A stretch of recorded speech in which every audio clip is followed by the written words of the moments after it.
I'm going to do a connection activity. And because we both love to gamify education and the learning process, I'm going to do that through this as well. I have a deck of cards from a friend of mine, Chad Littlefield. They're called We Connect cards. Love it. There are 3 different colors of cards, and they each have a different kind of theme. And I'm going to ask you just to pick one, and then we will pick a card from that deck. So you can either choose a fun and light question, a self-reflective question, or a question that goes a bit deeper. Fun and light, self-reflective, bit deeper. There's no pressure to go to the deep. I'm not leading you there if you don't want to go there. But these are options. What do you want to choose? You know, I've done a lot of shows that work with magicians and illusionists, and what you've just done is the classic leading me towards the deep. So Yeah. well done, sir. Well done. Yeah. But regardless, I say let's go deep. Let's go deep. Okay. Let's go to the deep end. This is cool. Okay, great. And to make it even fairer, and also, I was reading up, and I also know because you had so many magicians on Brain Games, I am a bit of a novice magician myself. I'm going to shuffle this deck because I don't want you thinking that this question I had on top is the question you're going to get. This is a deck. I'm showing this. I'm shuffling it clearly overhand. Yes. You tell me when to stop. No trick shuffling happening whatsoever. I don't know if that could even, stop. Yeah. Stop. Okay, great. By the way, even saying to make this fair, I know. Clearly, you just gave away that you do magic. So I know. I'm excited. Okay, so this is the question, and we can both answer it. What is one moment in time you will never forget? What's a moment in time that you will never forget? It's a funny story, also related to Brain Games, the show that we did for Nat Geo. My producing partner Adam Davis and I don't really think about or pay attention to any kind of awards shows or anything like that. We just love making great shows that are educational and fun. And we walked into the Nat Geo office one morning for a meeting with the executives, and we sat down, and they said, "Before we start, guys, congratulations." And we said, "Thank you. For what?" And they said, "You guys just got nominated for an Emmy for Brain Games. You didn't know?" And I was like, "No, I had no idea." And we were laughing so hard, like, how do you guys not know that? And when I remember that moment because it was awesome to get nominated, but it was even funnier that like neither of us or anyone on our team had any idea or were even paying any attention to it. So I always remember that moment. Yeah, that's one I'll share. That's probably a lighter moment than you were looking for. That's okay. But you see what I did there? Yeah, you go as question, and yeah, absolutely. Feels like an obvious answer for a parent out there, but daughter being born was very memorable. Sure. And also was at no point were you prepared for that part of it as much as people I did all the classes, all the stuff, and then it becomes very emotional. And I reflected back that before I was a parent, when I was a high school educator or any form of education that I've done, I've often gone like, I've worked with kids. I understand kids. Mm-hmm. And you'd always hear parents say like, "Oh, you'll know when you're a parent." And it's like, no, I understand kids. And then I became a parent and had that exact awareness and like, okay. I didn't know until I was. And I will say, just so no one thinks I'm a monster, I don't have children, right? Because I'm sure people are like, wow. Why didn't Jerry pick that though? Yeah. What a monster. How old are your kids? I just got the one, okay. And she is 9 years old, or just turning 9. Yeah, and it's been interesting, the adventure education world that I work in, and dealing with risk and dealing with stretch and all those kind of things, and being a parent of now. I am the parent of that kid who will climb a tree and watch all the other parents be a little bit worried, and I'm like, no, I'm good. I'm a good parent, I promise. I'm letting her figure this out, which can be sometimes a challenge for people who aren't that risk averse. Yeah. Awesome. Well, I appreciate it. And I'm finding we're already starting to connect. Even as you came on, I was feeling that anyway, but regardless of this activity. But let's get on to some questions that I wanted to be able to ask you. This also kind of, I think, ties into this in a way. There's this professor that I have read his books, and you may have also been aware of him in terms of play, a guy called Dr. Stuart Brown. And one of the things I really love about his work is he talks about this idea of play histories. If you look back on your childhood, that you can find that if you were a playful child or you had stuff that happened in your childhood, as you become an adult, you're also drawn to those same playful experiences. So the sense of play is still there for you. I often consider educators often have two pathways to get into education. One, they might really enjoys the process of school, and so therefore they want to be an educator. And that's not necessarily the way I started. It may not be the way you started, but for me, education was not good. And now I'm an educator. And the reason I am that is because I wanted to figure out how to make it better for people like me who didn't enjoy it. Hmm. What's your history as you delve into both play and education? Was there a line that led you to this? I'm 100% in Camp Phil on this one. Okay, good. Like, yeah, no, I am like everything that I do is in response to. And by the way, I say all my teachers that I had growing up were great. They were just really confined by the way that the system is designed, right? And so the way that I learned is much more hands-on and experiential than at least when I was going through school in Florida was not that for the most part. It was very book and memorizing and all that kind of stuff. And I had a couple of classes where I had teachers who were very hands-on, who they like, an English class where they brought in um, music that we actually listened to or books we were actually reading, or we actually watched Apocalypse Now and then related that back to like Hearts of Darkness, then had conversations about literature coming out of that. And those were such memorable experiences for me. But generally I struggled a lot in school. In fact, I actually had to repeat math class to graduate. Like that's how bad I was. So if you were to tell any of my high school teachers that now I am a professional education communicator, they would be like, I don't understand how that's possible. But it's the same kind of thing. Like I wanted to create experiences and entry points into topics for people like me who might learn differently than is standard in the classroom. Yeah, I think there's so many people in the adventure or experiential realms that have that kind of same path where it's like it just didn't work. And I was actually talking to an education historian about this, and the real model of public school education is industrialized. The idea is you're preparing the future generation of industrial employees. That's not necessarily the way that we are now. We're not in that industrial revolution. So public school education sometimes falls flat when it comes to like how do we actually educate our participants. So that's how I'm drawn to like how do we make education fun and engaging. So what was that kind of spark for you for brain games? You talk about like you felt it, I needed some education, but there's a gap between like realizing you don't have it and then finding it. Mm-hmm. Did someone provide you an experience that you were like, oh, this is a great way to learn, I want to try to capitalize on that? Was Yeah. it self-created yourself? No, there were well, there's so many experiences and people and influences that went into brain games. I don't, I while I can take credit for sort of crystallizing it and creating and running the show. There's so many people both at Net Geo and beyond who are part of that. But you're asking a different question, which is kind of what was the sort of spark for the kind of idea behind that show and how we did it. The answer is that about 10 years prior to that, I was working as a producer in television, and I got hired to work with Children's Television Workshop, who are best known for Sesame Street, on a new show that they were creating called Tingo, which was this really cute little tiger puppet. And the show was being designed to teach English to children in Asian countries or children who'd moved from Asian countries. And so there was a lot of references to their culture in the show, but then there were traditional Sesame Street characters in it as well. And in working, I thought I was just getting hired to like produce it and work on it. And what I didn't realize is I was going to get this kind of thrown in the deep end education in how Sesame Street thinks about teaching and the way that they think about the psychology of education, repetition, play, games. There is so much deep research and decades of research that went into how they think about it that I got exposed to this. And I remember thinking at the time, I was like, man, why don't adults learn this way? Like, I feel like I'm enjoying watching the show. This all works for grown-ups too. And I kind of filed that away. And then about 10 years later, I was working at Nat Geo, and they had the idea for wanting to do a new kind of brain show. And they knew they didn't want to do the show like anything that had been done before, but they didn't know what it should be. And somehow it just kind of sparked for me that if we pulled in the way the Children's Television Workshop thinks about teaching kids and apply that to something that's for adults, could that work? And we started playing with it, and it worked really, really well. But that was the sort of unique experience. I think if I hadn't worked at that job, I don't think I could have made brain games, to be Mm. honest. Yeah.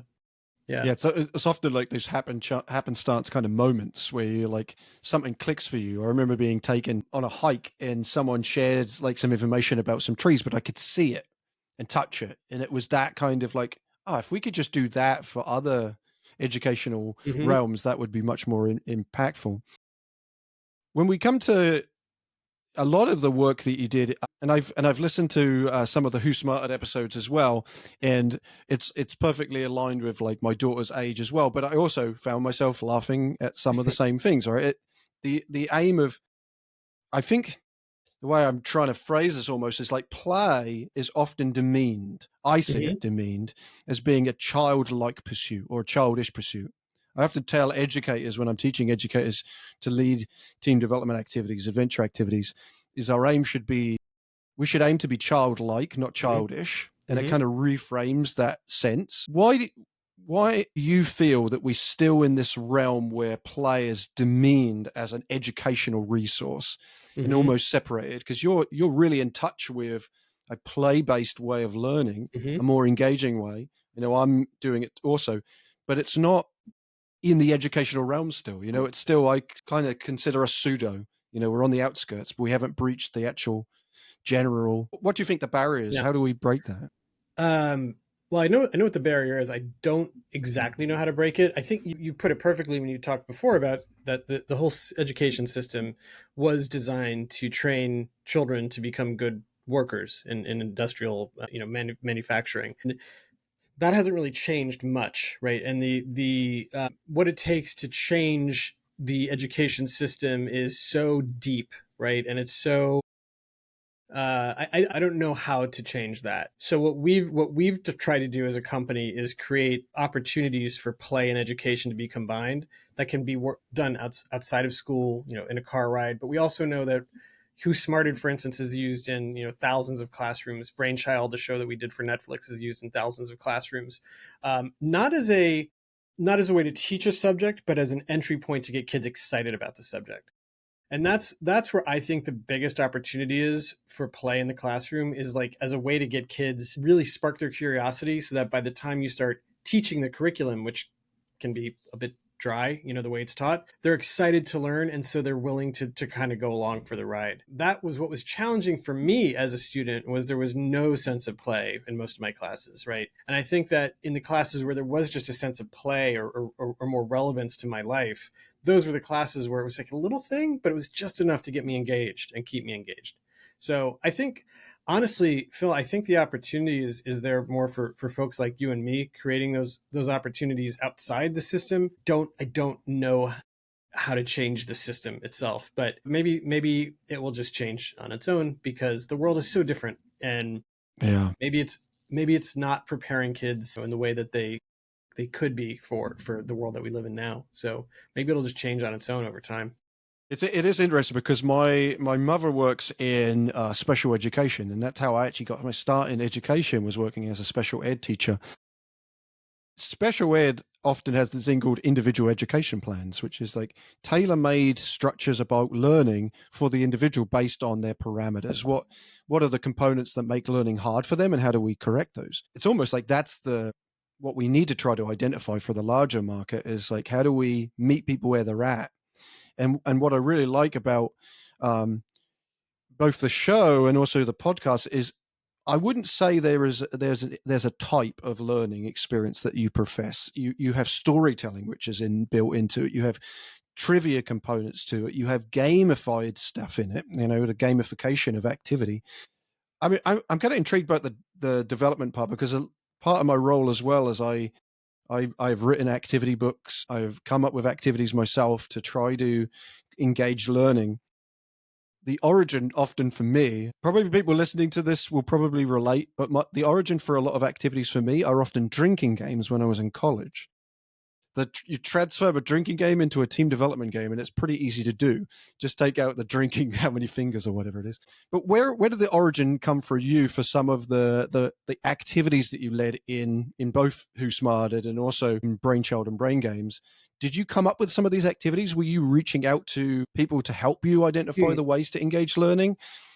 Because I'm sure there was stuff already existing, but it felt as an observer that like this was a lot of new stuff. Mm-hmm. So we'll talk about Brain Games in particular. So we did, I don't know, like 50 or 60 episodes, and so hundreds, literally 300 to 400 games that all were teaching you about how your brain worked. There was so many ways that games could end up on that show. So the primary way was we did a lot of research looking at neuroscience journals, all that kind of stuff, and looking for really interesting ideas that were done in a lab or over an experiment with a large cohort. And we would look at those, and if one really resonated with us, we would sort of pass it around and say, does this feel good? We had lots of different kinds of people on staff. And if everyone loved it, we'd say, okay, now can we figure out how to take this and turn it into something that's great for television, right? So most of these experiments were done with like computer screens or pen and paper. And so they're not inherently visual or fun to look at. And so the first season was tricky because we would call up, a scientist at Stanford and go, hey, we just read your paper. We want to, instead of dots on a screen with people picking out their peripheral vision, can we do this with cheerleaders wearing funny outfits at a football stadium? And they're like, no, like we would like to maintain our credibility and keep getting our grants. And we're like, no, we're from Nat Geo. We're very science credible. So first season was a little bit of convincing. Then once the science community saw what we had done, we had people coming to us for second, third, fourth, fifth, and sixth season saying, please, help popularize our ideas, because they saw that we were being very credible. The other way things happen is kind of like drinking games. Honestly, we would like you walk around the city or go somewhere and you see something and you're like, why does that happen? Or why do I think of this that way? Or why do I do this in the car? And then we would kind of reverse engineer and see, are there any studies around that? And then build games around it. So those are the two main ways we came up with stuff. Yeah, I often talk one of the books I've helped author is a book called Tinker, which is this idea that you're just taking the structures, the framing of an activity, and just tinkering with some of the elements and making it more, either challenging, more engaging. Are you using props? Is it visual? That kind of design, I think, is important. And I think that eye for being able to see how can I engage in a medium that's more enjoyable. That's how people pick up learning. Like, as part of my adventure role, I often am teaching knots. But if I taught someone how to tie a knot, but without the transferable skill of why am I using it, it's very hard for them to understand what's the point. And so I think that's where I often found public school education is a problem. There's not enough. It's not about the engagement. Is it fun? But like, where am I going to use this? How am I going to be able to transfer these skills? I often think I use this phrase of like this connection through education. Like, how do we connect either with people, but also with transferable skills? Do you have any stories of maybe where people have reached out to you and said, based on what I saw in this, or based on what I've heard, I've been able to do this, where you've seen that transfer? Yes, yeah.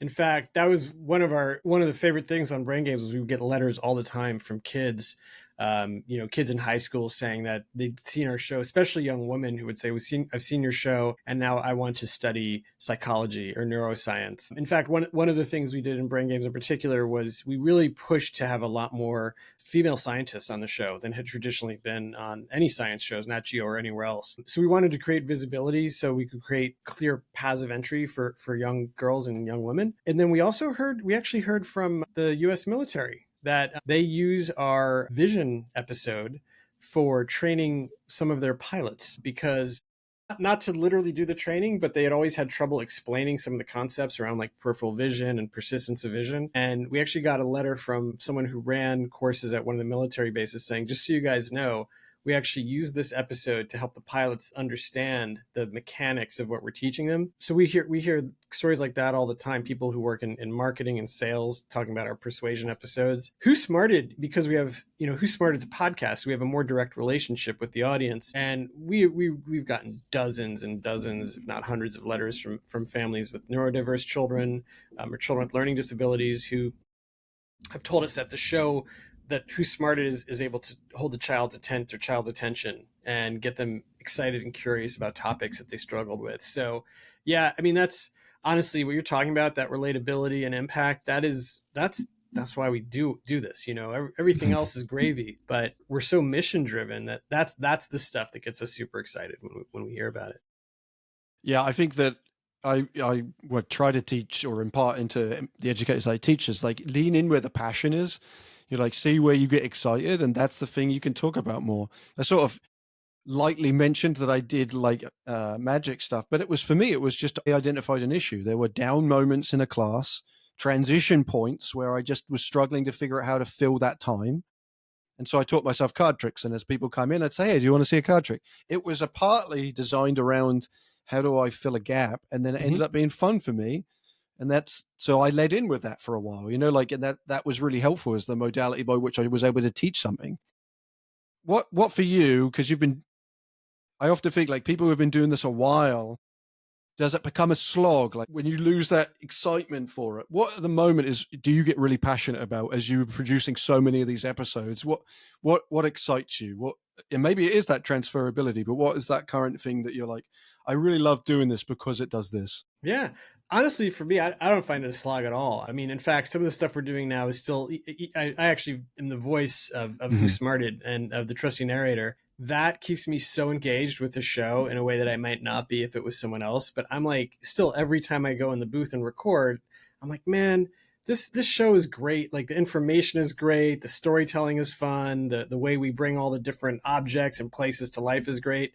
So honestly, every week I'm still getting excited about the show. Yeah, same thing with our Mysteries About True History show. That's a narrative adventure series where kids are learning about logic and math. And it's still fun. I mean, I don't find it a slog at all, honestly. I Well, guess that I that's still get excited about it.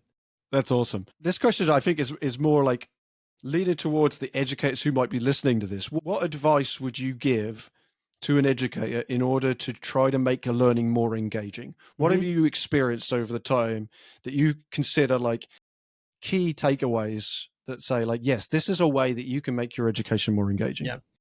The two things I always tell people are if you can make it funny in some way, like kids really respond to humor. So you don't have to, you don't have to go crazy and do like stand-up comedy for kids or anything like that. But if you can find a way to bring a little bit of humor into the top of a subject when you're introducing a subject, that's great. The other thing is making it relatable, what you've been talking about, like walking into a room and saying, I'm going to teach you how to tie a knot, half the people are going to zone out. But if you've got them out on your course and I'm going to teach you how to tie a knot that's going to keep you alive and not fall off this obstacle, everybody's paying attention, right? And so figuring out ways to make the topic relatable, honestly, like Who Smarted does a great job of that. Like it's a good resource for teachers to either use the show in their classroom or even just listen to it for inspiration. Just like, how do we take a topic like gravity and make it really concrete and tangible, for kids? Or how do we take a topic like talking about Jupiter and make it really concrete? You want to just make things relatable and funny. I mean, those are kind of my key points. I mean, it's not necessarily simple to do that, but there are resources that can help with that. And it's just going to it makes your classroom much more engaged. It makes it easier to teach, makes it easier for them to learn. So yeah, that's my kind of exactly the same thing you're talking about. Yeah. Make And make then make make it like a life and death, not life and death, but like, not a knot might be life and death, but making it really relatable and important to them is great. I think it's the thing with a lot of games. When you look at like study board games, they often have an inherent peril. There's something adventure education. People often sometimes confuse the work that I do. Say like, oh, I'm a skydiver or a whitewater rafter. Okay, no, I'm not a guide of adventure sports, but adventure education is the way I define adventure is it's novel and unique. There's a learning outcome, and there's inherent risk. Now, the risk though doesn't have to be physical, and I think that's that. Like, how do you craft something that has inherent risk? And sometimes that's social risk, that's emotional risk, that's you're putting yourself in a position where you might look embarrassed after the fact. So Mm-hmm. those can be moments that can be adventurous in nature, and they draw people in. They become Mm-hmm. intrinsically motivating. Yeah. When it comes to go ahead. I was going to say, take that part out. I'm just kidding. I'm kidding. It's Um, staying in. I was going to say one thing you're touching on, which is another thing we can bring up is that sense of competition, healthy competition, right? So you can do something as simple as take a dry topic that if a teacher hasn't had time to come up with some really fun way to make it funny or relatable, just do a quiz in your classroom, and don't make the kids feel like they're gonna fail out or get a bad grade, but just have fun with it. Like create like a little 10-minute game show where you're quizzing and learning that way. Even that kind of thing, kids will get so engaged. Adults get like, all you have to do every time we do trivia on our show, there's no stakes whatsoever. We hear from people that there's like literal like fights in the car over like who got it right. And it doesn't matter. It's just human instinct to want to engage with games. So quizzes and building little game shows in your classroom is awesome. Yeah, absolutely. How do you, because this is I struggle with this myself. I get really into a subject matter, and when I'm teaching it, I want to talk about it ad nauseum sometimes. And you can see the glazed face as I'm starting to talk about a subject that I'm like, oh my god, you won't. This is incredible. And I go in and I'm realizing it's not as exciting. You must have to deal with this often because you're trying to pare down large topics such as gravity, or let's say in an episode, a newer episode that I listened to, you were talking about the creation of socks. Mm-hmm. And you're taking a subject matter and you're trying to condense it into a 20-minute or 15-minute topic and not go too deep. What's that process by which you get to the core of the message and try to get rid of the rest? Yeah. So at the high level, we always think of what we do as we're not educators, we're helping educate, right? And so we always want to, I always refer to like the sock episode or any episode. I just want to get people excited about the brand of socks. I want to get people excited about the brand of, the human body, right? So once you're excited about it, you're willing to go deeper. That's at a very high level. In terms of specifically, we think of like kind of like we almost call it like the three huhs, like our three like so if I can get people 3 times during like a 10 to 15-minute episode to go, huh, right? Like, wow, didn't know that, or that's cool. Like, if we can have like 3 of those in an episode, that's great. More than that, you might start overwhelming people. So if you really look at how the episodes are structured, there's 3, 2 or 3 really sort of key pieces of takeaway that we build around that. If someone walks away from listening to that episode going, I had no idea that blank came from blank, that's a win, right? Because now they've got a piece of information, they're going to file it away. The next time they encounter that, they're going to maybe go deeper. So that's how we think of it. Obviously, yeah, it's more about what you leave out than what you put in, because we can all go on for a long time about stuff we care about and we start to bore people. And that's the last thing we want to do. We never want to go on so long with a subject that someone feels either completely satisfied or potentially bored. Yeah, that's That true. is the I've opposite. learned everything I'm going to learn. Yeah, I'm that's done. yeah, I'm done.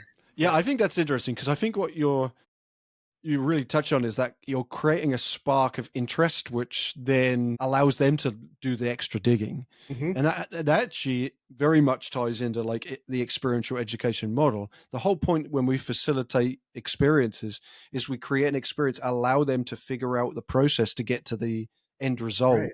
And Yeah. maybe they make mistakes along the way, but I like the inspiration component because I'm giving you a spark of interest and then I'll let you run with that, and maybe that will go into a direction that leads people to wanting to be scientists, right? Like there's that small spark that you make. Yeah. And what You're, you do, I mean, just letting people fail is so important, yeah, right? Because so much of the industrial education is failure is bad, right? So it's like a bad thing. And and the only way to recover from it is to like memorize or do something according to the rules. And so what you're doing, where you're letting people fail and then get creative and figure out a solution that might be different than the solution someone figured out 20 minutes before, but works, that's real learning. That's experiential learning, and that's absolutely. building. It's also building confidence and critical thinking skills. So you're doing the Lord's work, Phil. Thank you. I got the Jerry Kolber seal of approval there. And yeah, and I would say like for those listening who are like coming up with activities and struggle sometimes remembering the rules to activities, when you forget a rule or a group uh, goes past subverts a rule, that creates a new activity. I always like those moments Yes. where like they're like, well, how about I do this? And some people are like, that's cheating. I'm like, it's not cheating. That's a very creative way of getting around the stuff I said. And actually that's cool.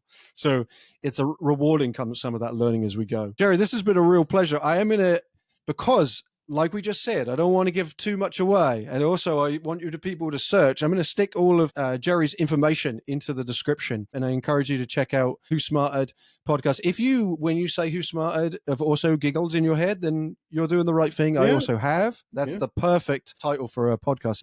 And I encourage you to check out more information. And thank you so much, Jerry. This has been a real treat. Thank you, Phil. This was one of my favorite interviews I've ever done. So thank you.